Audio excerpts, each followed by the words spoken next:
So he's going into a story, and the story is about when he swore at school. Very helpful question with stand-up is to ask, why am I telling this story now? And so his starting point is the other day, my daughter swore for the first time. My daughter cursed for the first time the other day. I didn't get mad. We was watching SpongeBob, right? Something happened to Patrick. Out of nowhere, she got mad. She was like, shit! I said, wait, what? What'd you say? She's like, shit, they got Patrick, Dad. You not watching? I said, whoa, all right. So his laughter's a big part of it. Sometimes people say, oh, you mustn't laugh at your own jokes. But if you're more conversational, more natural, more playful, yeah, it's fine. It makes sense. It even helps. Almost certainly he's taking something that is true. His daughter swore, and it took him by surprise. But he's putting it in the funniest possible context. The fact that his daughter swears while watching SpongeBob, it's incongruous. Here's why I didn't get an attitude. I'm gonna tell you why I didn't get an attitude, okay? I didn't get an attitude because I remember my first time cussing. My first time cussing was because my mom smacked me in front of company. My friends was over my house. I'm downstairs, we playing, we having a good time. My mom come downstairs, she said, hey, I told you to keep it down. And we also have the dialogue. You don't run this house, I do, okay? And so there he is in the voice of his mother. With that being said, that's it. You're done. Go to bed. Smack me. Send me up to my room. Now, you know when you get smacked when you're a kid, you get hyped. When you get by yourself, you gonna smack me, bitch? In front of my friends! You gonna smack me in front of my friends! I was emotional. I was an emotional ass kid. It's the same effect as his daughter swearing at SpongeBob. He's a little kid who's been smacked by his mum, and he's talking like an adult. So you've got that funny friction with the big and the small. And also he switches into second person for a moment. So first person is I, the second person is you. And so for a moment he goes, you know when you're a kid and you get smacked by your mum, you're now talking to their experience. I'm running away, that's it! I packed the bag and everything. You know how many times I packed the bag with a toy? I packed the bag with one toy. I'm out. I'm sick of it. Me and He-Man are out. Again, it's the big small thing. And then he makes it more funny by being specific. It's He-Man. So stand-up is so often about the specific, choosing the specific detail. My mom gave me permission to cuss one time.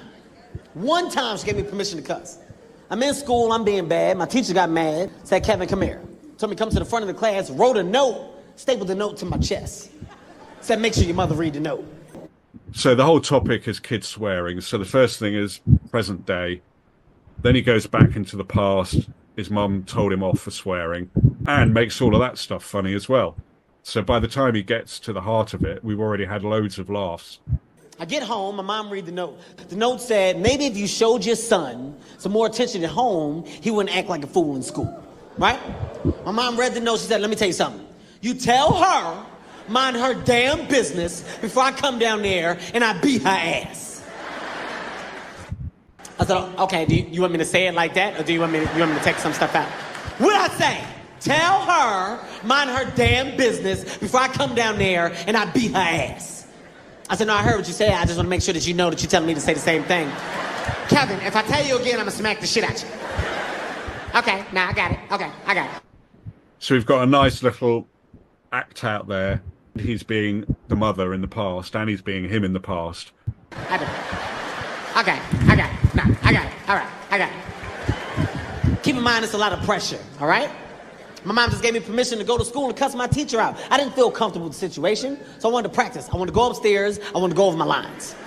So interesting he says that. Keep in mind it's a lot of pressure. So he's kind of been, in a sense, been given permission to swear at his teacher. Yeah. But if he was going, this is amazing, I can't wait, I'm going to swear at my teacher, it's fantastic, they'd probably still find it funny. But it's funnier if this is, wow, this is a big mission. This is pressure. I've got to practice. I want to get this right.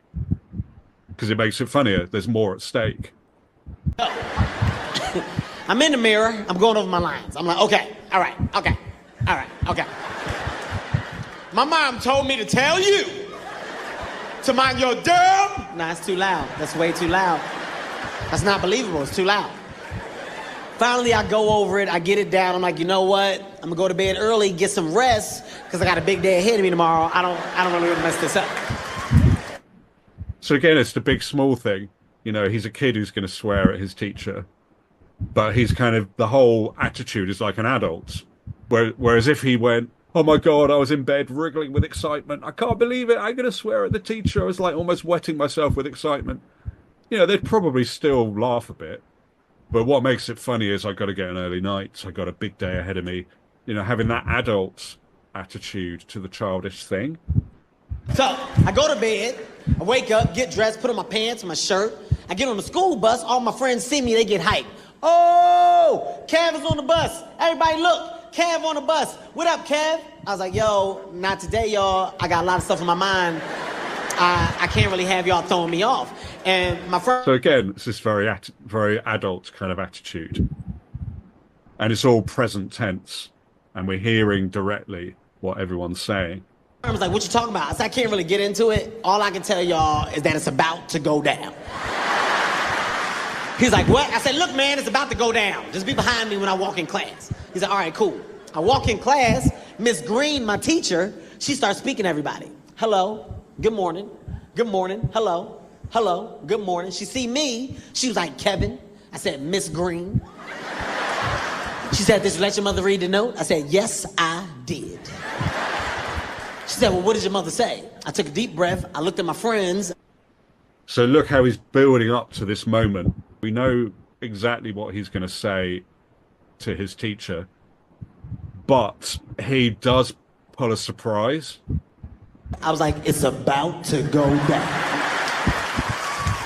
I said, well, my mom told me to tell you to mind your damn motherfucking business, bitch. Little stupid bitch. Little dumb teaching bitch. 2 + 2 not knowing what the fuck it is, bitch. Cross-eyed crying down your back, fat foot ass bitch. Long titty, no nipple having ass bitch. The shit that was crazy, my friends was in the background, they was like, oh!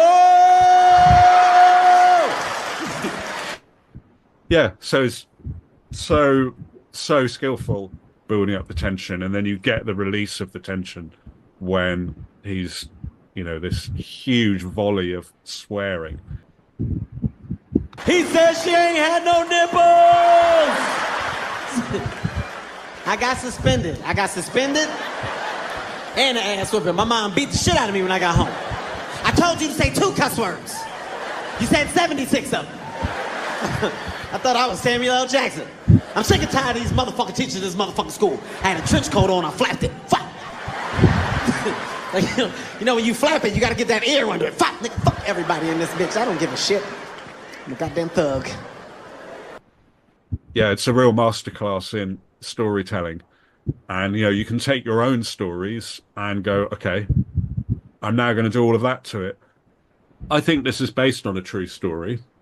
But the point of me saying this is just to show how you take a story that is true, you do a lot of things to it to make it really funny when you tell it on stage.